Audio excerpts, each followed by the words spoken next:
Welcome to Ministers Talking a weekly program where Rec BRZ and Rec Z and their guests chat about current affairs, world events, spiritual principles, and any old they want to talk about. Based on the new thought philosophy and ancient wisdoms, Ministers Talking shares a visionary perspective of the evolving spiral called spiritual living.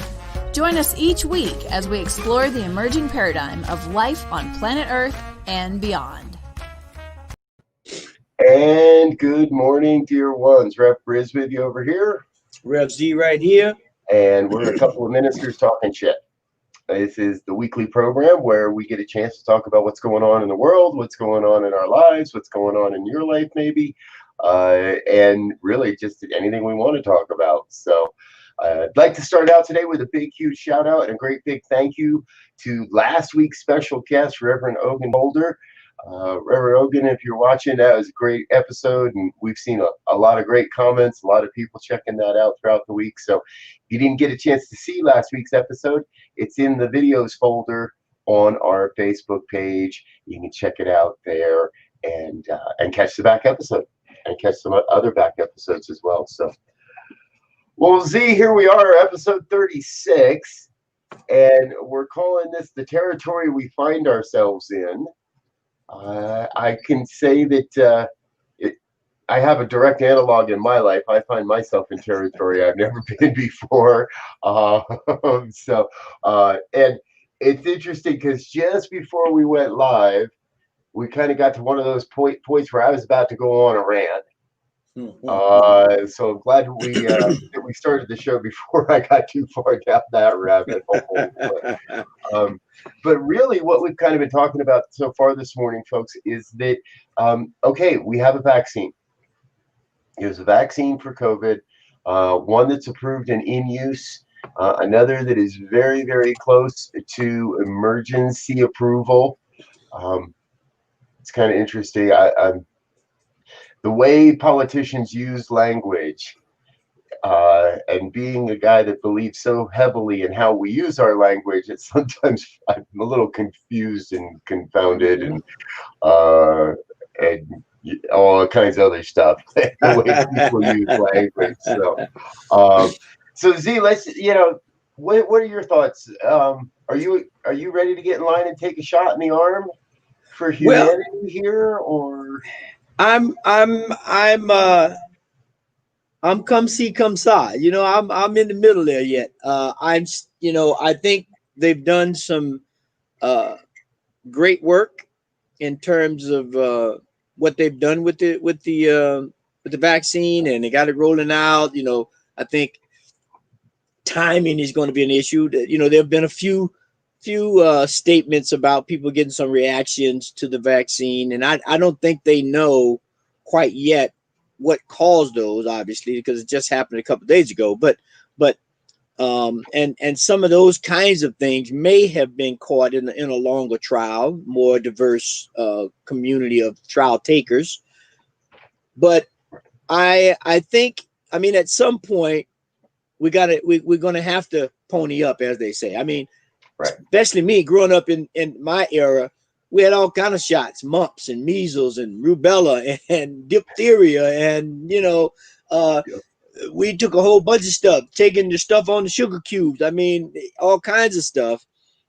And were there some adverse reactions to some of it? Yes. And that's always going to be the case because we're never going to get 100% on probably everything, right? Right. But I think we have to begin to move to that point. And so this is a prime time for my mantra: educate, conversate, and activate, to take shape right now, because everybody's got to go out and do their own homework. Right. Everybody has to be comfortable with what they're doing, why and what the here to's and therefores are, and pull the trigger. And so, luckily, if you will, and that may not be the right word to use, but I have a little time before I have to make a decision on when I get to that point because of the hierarchy of who gets it first. You and I are pretty far down the list when it comes to necessity of getting this thing, and we don't fall into any of the high risk categories, and we're going to have the benefit of seeing the experience. We talked about this earlier today too, right? That we live in a philosophy that believes in that teaches personal responsibility, it teaches free will, teaches choice, and we also teach that the proof, if you will, is in the truth, in the experience, in what we're living. So we're going to get to see science prove itself before we have to make our choice. Yeah. Others, and thank you to those that are doing this right up front. Those that were in the trials, man, that's got to be never done a drug trial, and that only because it always felt like, man, that's just a little too scary. So thank you to anybody out there that might be listening that was in a trial. Thank you. And and I think it's important to stress again that this isn't boom, you're done. This isn't a magic wand that you're forever immune and you can't. It takes time. There's 2 shots. You're still susceptible for a short time. We don't know exactly if the immunity will last. We don't know if the virus will mutate again, change again. So we still want to be safe out there. Yeah. And that's I was going to say, and that's the key, right?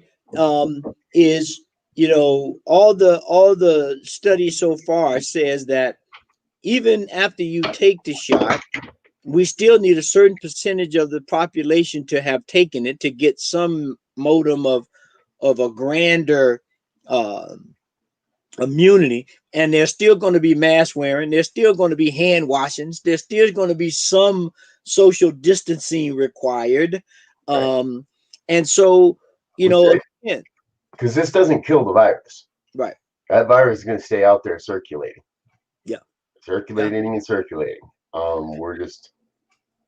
And so we hope, the hope is that over time, just like the flu, although this is a little different from the flu, over time, the body will begin to build up that immunity, and these shots potentially will have to be taken every year, just like the flu. And we will adapt. That's one thing about the human body and the human collective, if you will, the cosmos. We are the most adaptable things here. And so we'll have that opportunity. And so my final answer on Jeopardy would be everybody be smart, do your homework, check it out, and begin to implement a holistic program of exercise, eating properly, moderate indulgence, whatever those indulgences might be, and continue to be aware of where we are and who we are, and more importantly, where we're trying to go. And that's the big one, right? Where is this taking us? This is not just an event. And that's in one way, one of the things that I'm cautious about is that we're treating this like it's the only thing going on. We're putting everything we've got pointed right at this one thing called COVID vaccine. Now, that's what we see publicly. I trust there are still good people doing good work on all the other stuff in the background. But really and Z, you and I have been talking about this for months. This whole thing is calling us to a greater sense of the oneness of life, of the interconnectedness that we are in this together, and it's together that we're going to continue the journey. So the territory we find ourselves in, well, I don't know. I don't have a map for where we're going. Do you? No. And that's the new mantra. The map, we have a bunch of maps of how we think this thing should go, but the map is not the territory. And now the territory has changed.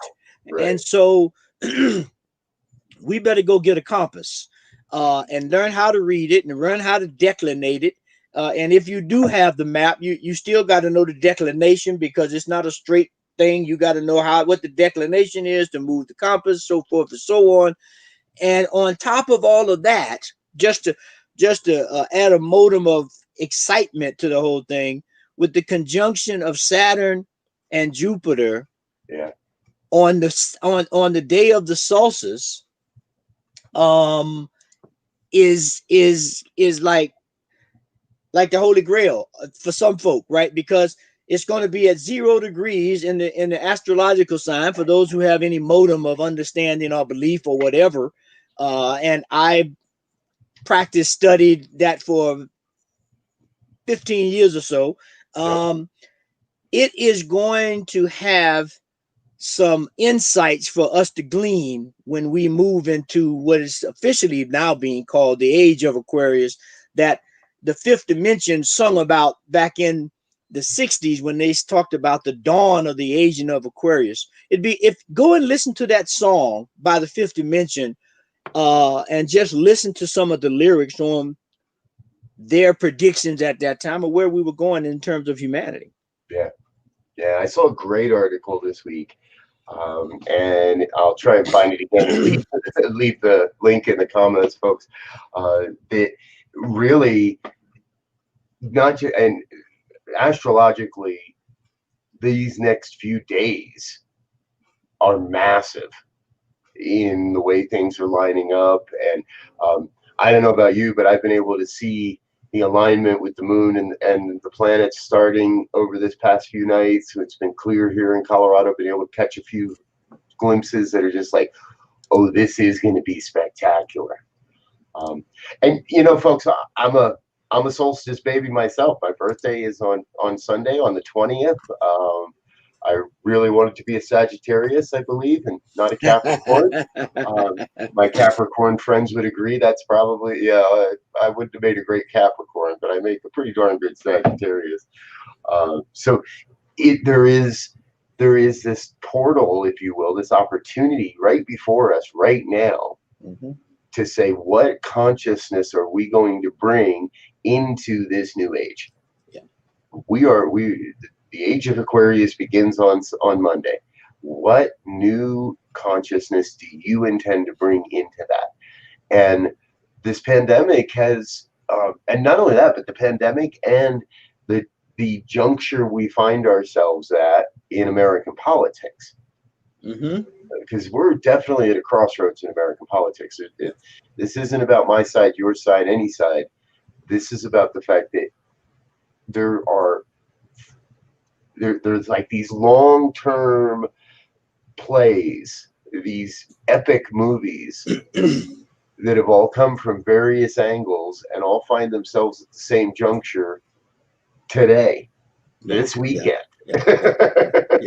So, and you know the interesting thing, and you know, whether you believe in astrology or not, or you know, whatever, in terms of an insight, in terms of the languages that's being presented and the opportunity is what really is key right now. Because when you look at the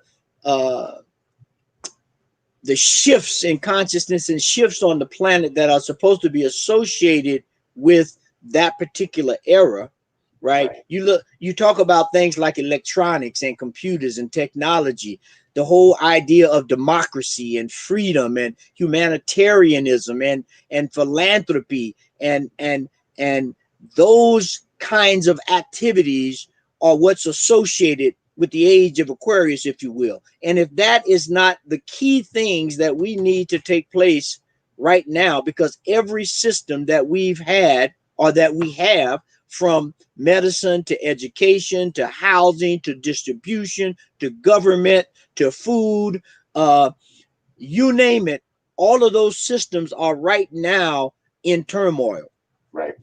And I as Robert and I were saying before the show started, I don't know, many of you may not have seen, or some of you might remember this show, The $6 Million Man, with Steve Austin, who was an astronaut and had gotten hurt. And they said, but he's almost dead. He's almost dead. But we have the technology. We have the know-how to rebuild him stronger, faster, better, more equipped and inclusive. And that's where we are right now in global society. We got everything we need. We have to come together in a humanitarian and communal based operation to pull the triggers on these things and fix them. We got it. I agree. We've got the technology. How we're going to use it, and to what means we use it, to what ends we use it. It's a much bigger question. But so, here we are again, folks. How do you want to? What do you see? We want to hear from you. Morning, Wayne. We say we want to hear from you, and there you are. Good morning, Wayne. Good to see you. But we have because this isn't just us.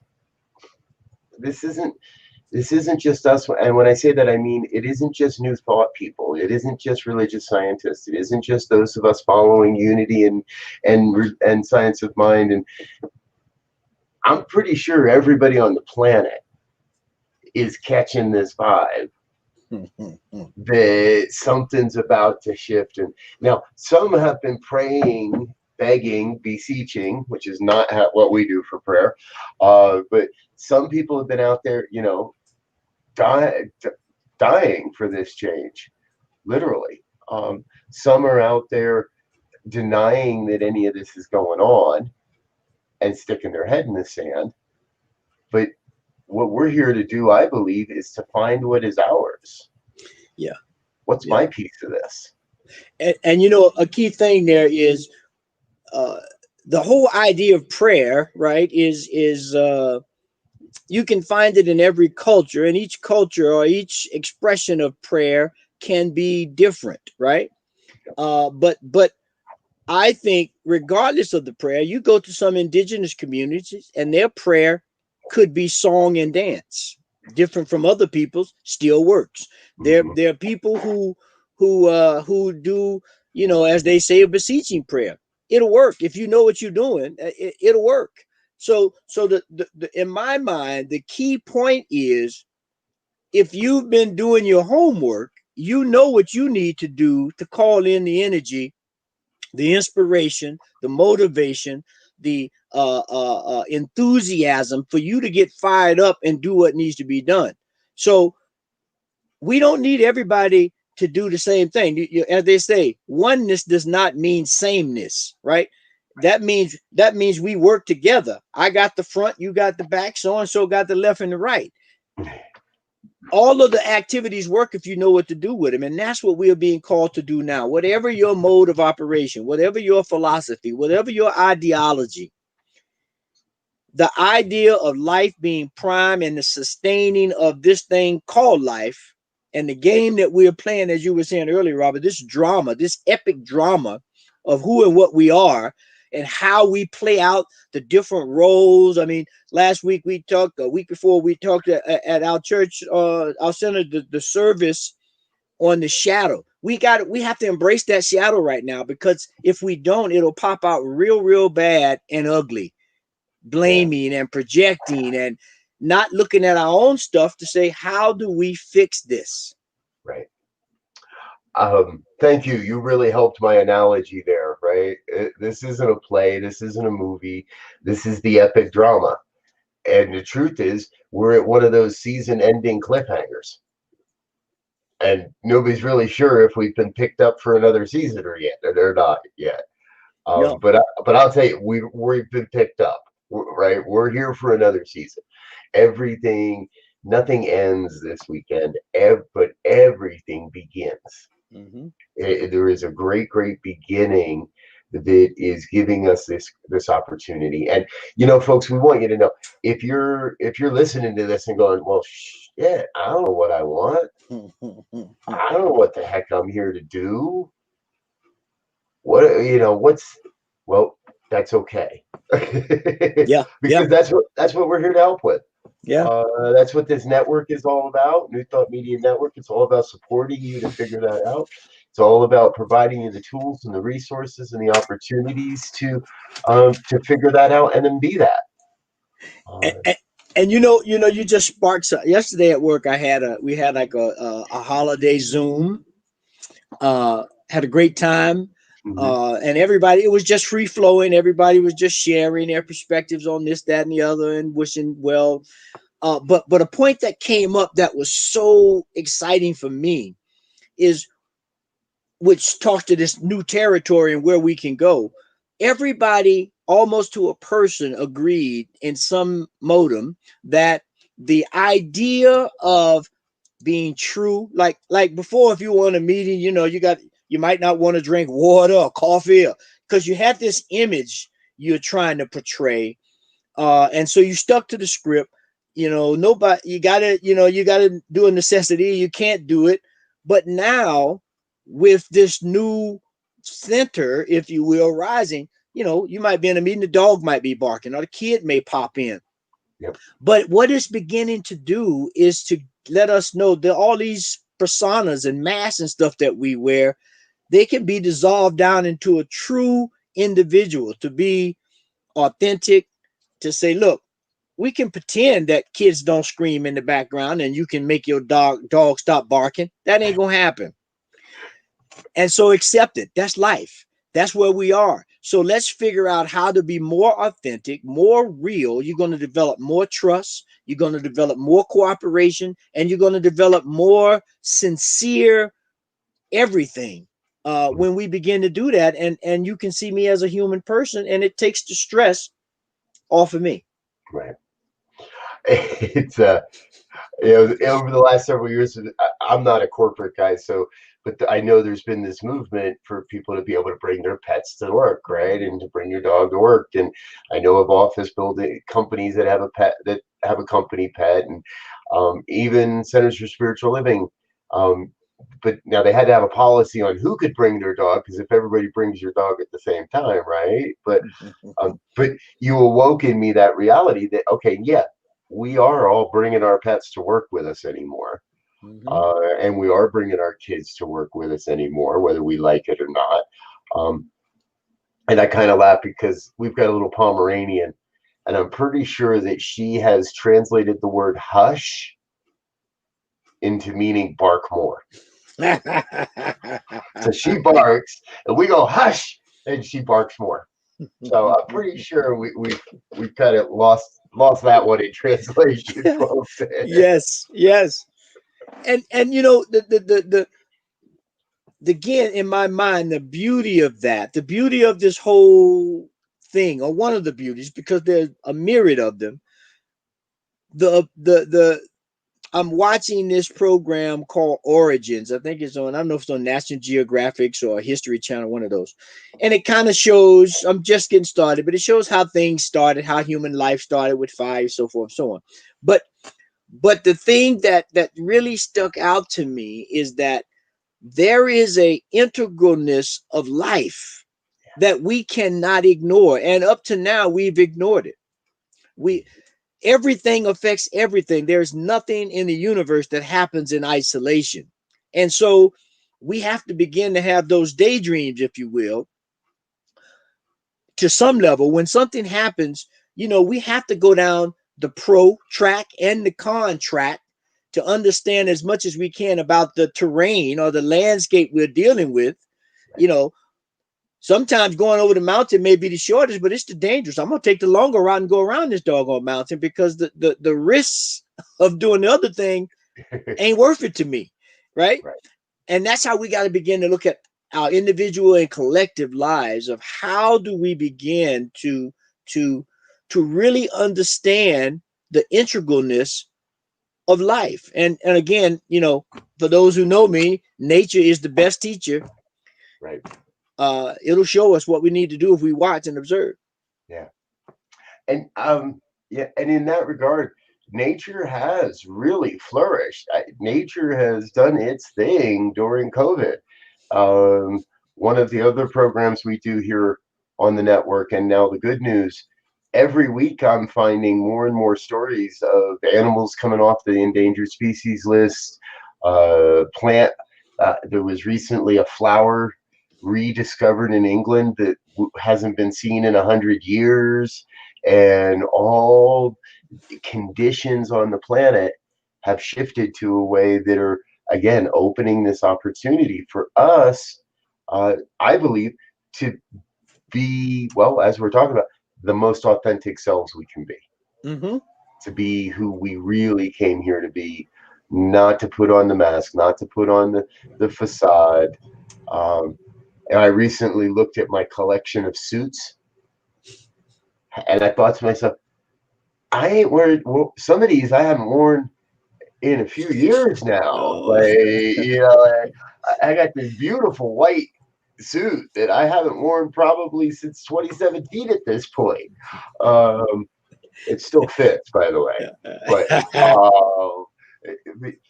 but that's an indication of my belief that in certain circumstances I have to be something that's not me.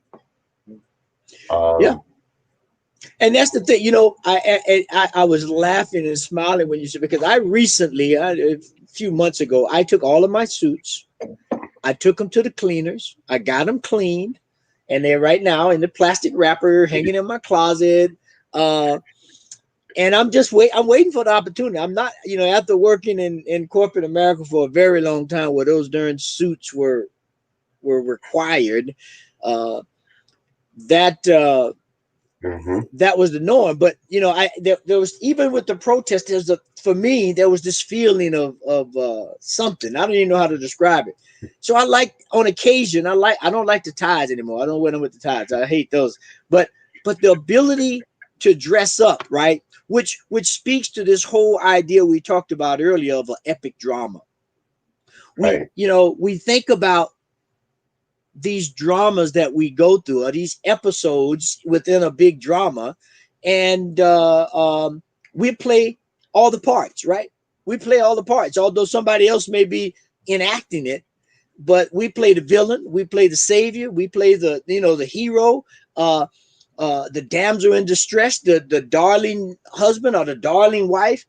And what we have to begin, these are just metaphors, or these are just road signs, if you will, of how to navigate this new terrain that we find ourselves in. Now, however you want to internalize that, but there is something that we can glean from every character in the movie, and at some level, that character is also us, or expressing a part of us.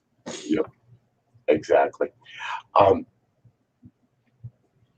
We're about out of time here, folks, so we're going to start wrapping this up. And one of the things that just struck me in all of this, right, is here we are in this experience where we're told we have to be separate and distant, and we all know that the truth of this is that we are not separate, that we are one. We do know that part of the way out of this is herd immunity. You know, it doesn't mean we all run out and just go get sick to get sick. And I'm not talking about chicken pox parties here or anything, okay, folks? But when we reach that, we come to this greater realization we are one. And the age of Aquarius is in many, many ways all about this idea of more communal living, community. And we've been talking about that on this show for weeks and weeks now, that we've got to let go of the individualized, everybody's got a snowblower and everybody's got a lawnmower, and get back into that. How do we help our neighbors? How do we support each other? What are the little things that can be done? You know, we took our neighbor's leaves to the leaf collection this year, just because he's getting a little older. We know he had a bunch of bags out there. We know he lives alone. I got two teenagers. Boys, go grab those bags, throw them in the back of the truck. And we can all do that as well. So there's the call to the big, what is mine to do, but there's also the call to what can I do every day? What can I do for my neighbors, my community? Mm-hmm. Yeah. And I think, you know, as we wrap up this time, I think I'm going to close with my patent statement and give a brief educate, conversate, and activate. We have to begin to study. We have to begin to share ideas with each other to to smooth that transition between known and unknown. And once we do that, we have to do the activation. We have to get involved, however that is, wherever that, if it's writing or running for office or working with kids or giving food to the food bank, we have to do it. We're in a new territory now, and the map is definitely not the territory any longer. Exactly. Hey, folks, thanks for spending a half an hour with us here this morning. I'm Rec BRZ, my co-host Rev Z. We're a couple of ministers talking shit. And if you'd like to join in the conversation, please do. Send us an email, ministertalk@ntmedia.org. That's ministertalk@ntmedia.org. And we are, this program is also a podcast. So you can check out the podcast on the podcast page over newthoughtmedianetwork.org/podcast/minister talk, or on all your favorite podcast platforms. We're on Google, iTalk, iEverything, and we're everywhere. If you look around, we're on all the podcast platforms. So please check us out there. And before we go, do remember that if you'd like to get yourself one of these official Minister Talking Shit coffee and tea mugs, well, then all you got to do is jump over to the website, ntmedia.org, click on donate, and be a part of our fall fundraiser. Through the end of the month, these will be available. After that, they go away. And please know that we are also donating a portion of our fall fundraiser proceeds to the Refugee Film School and helping refugee kids learn how to create a living by creating film and being part of the new digital movement. So, all right, we ran a little over today, Z, but thanks for good stuff. Exactly. Tell a friend to tell a friend, and we'll be back next week. We got a Christmas special for you next week, folks. So come back next week. We're gonna do something special for Christmas morning, and we made a decision. We will be with you Christmas morning. And we will be with you New Year's morning too. Yes. And we promise to be sober. Yes. And not hungover. All right, we're out of here. We'll see you again next week. Until then, peace and blessings. Peace and blessings. And thanks for listening to this week's episode of Ministers Talking. We'll be back again next week with more commentary on current affairs, world events, and any other our ministers want to talk about. And if you found value here, please share our with your friends. Until next time, peace and blessings.